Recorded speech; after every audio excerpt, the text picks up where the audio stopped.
साथियों नमस्कार। पिछली कक्षा में हम लोगों ने घर की भाषा के संप्रत्यय पर चर्चा की थी और इसके साथ साथ इस विषय पर भी बातचीत करने की कोशिश की थी कि बच्चे कैसे अनौपचारिक माहौल में ज़्यादा बेहतर सीखते हैं। औपचारिक माहौल जो कि स्कूल की परिस्थितियों में होता है, उसमें बच्चे अपने आप को बंधे बंधे से महसूस करते हैं और उसमें उनका अधिगम ठीक तरीके से संपादित नहीं। आज की इस कक्षा में हम लोग इस बात पर चर्चा करेंगे कि कैसे स्कूल में जब घर की भाषा को स्थान नहीं मिलता है तो विद्यार्थी निराश हो जाते हैं और वह स्कूल के वार्तालापों को समझ नहीं पाते हैं, और कैसे घर की भाषा और स्कूल की भाषा का द्वंद्व उनके मन मस्तिष्क में चलता है, जो कि परिणाम स्वरूप भाषा सीखने से पलायन की परिणति में तब्दील हो जाता है। आज हम यह बात ठीक तरीके से जानते हैं कि इसमें कोई संदेह नहीं है कि प्राथमिक विद्यालय में पढ़ने वाले अधिकांश बच्चे अपने घर, परिवार, समुदाय में बोली जाने वाली भाषा ही बोलते हैं। यदि हम हिंदी पट्टी की परिस्थितियों पर बात करें तो हम यह देखेंगे कि यह भाषा हिंदी के स्वीकृत मानक खड़ी बोली से इतर होती है। यदि कोई बच्चा कुमायूं क्षेत्र में है तो वह कुमायूनी भाषा बोलता है, और जब विद्यालय में जाता है तो वहाँ पर उसे खड़ी बोली, जैसे कि हम मानक भाषा भी कहते हैं, उसमें सीखना पड़ता है। जब स्कूलों में शुरुआत से ही बच्चों को मानक भाषा सिखाने पर जोर दिया जाने लगता है तो इससे बच्चे भाषा सीखने से कतराने लगते हैं, क्योंकि मानक भाषा उनके लिए एक अबुझ पहेली जैसी हो। घर पर बहुत बातें करने वाला बच्चा भी चुप्पी ओढ़ लेता है। वह गलती के डर से कि कहीं मैं कुछ गलत ना बोल दूं भी कई बार चुप्पी ओढ़ लेता है। बच्चे घर पर बोली जाने वाली भाषा के असर के कारण कई बार मानक भाषा के प्रयोग में अशुद्धियां भी करते, जैसे कि उसने कही या हम लोगों ने जाना है इत्यादि। और इन अशुद्धियों पर अध्यापक तत्काल नोटिस लेता है और बच्चे को डांटता है कि तुम गलत बोल रहे हो। जब शुरुआत में ही भाषा की शुद्धता पर जोर दिया जाने लगता है तो यह भाषा सीखने में एक बड़ी रुकावट के रूप में हमारे सामने आता है। इसका एक दुष्परिणाम यह भी होता है कि शिक्षक विद्यार्थियों को बार बार टोकने लगते हैं कि तुम गलत बोल रहे हो, और शिक्षकों की बार बार टोका टाकी और चुप कराने से बच्चों में घर के भाषा के प्रति हीन भावना भी पैदा हो जाती है और वे आत्मविश्वास के साथ खुलकर अपनी बात नहीं कह पाते। कक्षा में सार्थक अर्थपूर्ण बातचीत के पर्याप्त अवसर भी कई बार उपलब्ध न हो पाना, इससे विद्यार्थी के मन में, बच्चे के मन में यह भाव आ जाता है कि मैं तो अपनी बात कक्ष में रख ही नहीं पा रहा हूँ। हम बच्चों को शुरुआती कक्षाओं में उनकी भाषा में ही पढ़ाएं तो बहुत सी समस्याओं का समाधान हो सकता है। इससे बच्चों का शिक्षण एक ऐसी भाषा में होना सुनिश्चित किया जा सकेगा जिसके साथ वे सहज होंगे, और ऐसा करने का जो सबसे बड़ा लाभ है वह यह होगा कि बच्चे कक्षा में सक्रिय प्रतिभागिता कर पाए, अपनी समझ को अध्यापक या अध्यापिका से साझा कर सके। यदि कोई अध्यापक या अध्यापिका ऐसा कर पाने में सफल होता है तो हम यह कह पाएंगे कि कक्षाई परिस्थितियों में वह अध्यापक या अध्यापिका एक सफल अध्यापक या अध्यापिका है। भाषा विज्ञानियों का भी मानना है कि बच्चों को ऐसी भाषा में पढ़ाना चाहिए जो बच्चे आसानी से समझें। यदि बच्चे आसानी से समझेंगे तो बच्चों की सीखने की गति भी बहुत तेज होगी। भाषा वैज्ञानिक ऐसा मानते हैं कि बच्चा जब विद्यालय में आता है तो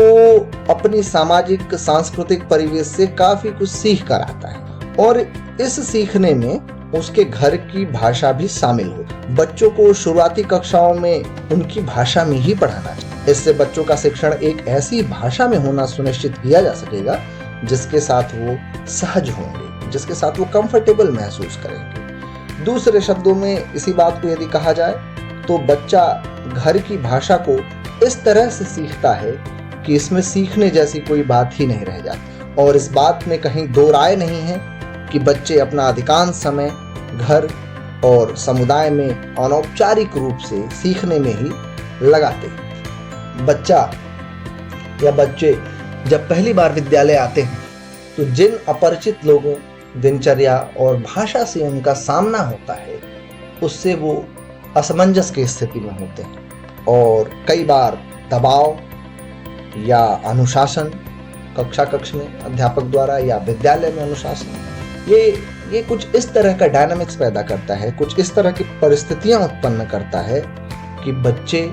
चुप हो जाते हैं। और हम तो यह बात जानते हैं कि कई बार भाषा सिखाने में मौखिक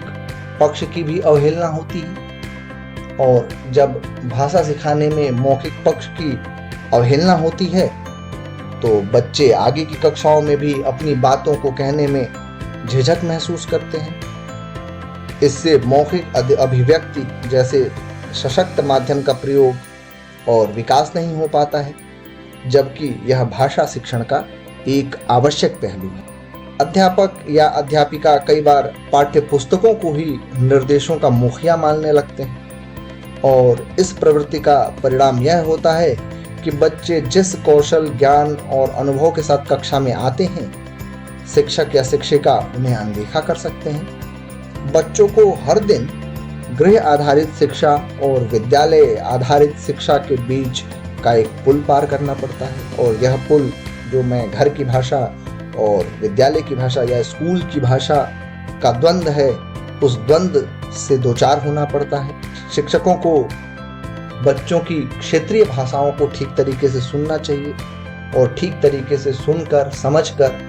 उनको कई बार क्षेत्रीय भाषा या उनके घर की भाषा के प्रयोग में प्रोत्साहित करना चाहिए। सामान्यतया बच्चे तब और भी परेशान हो जाते हैं जब वो यह देखते हैं कि अध्यापक तो कुछ अबूझ भाषा का प्रयोग कर ही रहा है, इन पुस्तकों में भी वही भाषा लिखी गई है जिनसे अध्यापक या अध्यापिका वाचन कर रहे हैं। वो किताबें भी क्षेत्रीय भाषाओं में नहीं होते हैं, हिंदी या अंग्रेजी में होते हैं। और जब अंग्रेजी पढ़ाने की परिस्थिति हो, अंग्रेजी पढ़ाने से मेरा तात्पर्य वह भाषा पढ़ाने से है जो कि सेकेंड लैंग्वेज के रूप में वहाँ पढ़ाई जाती हो,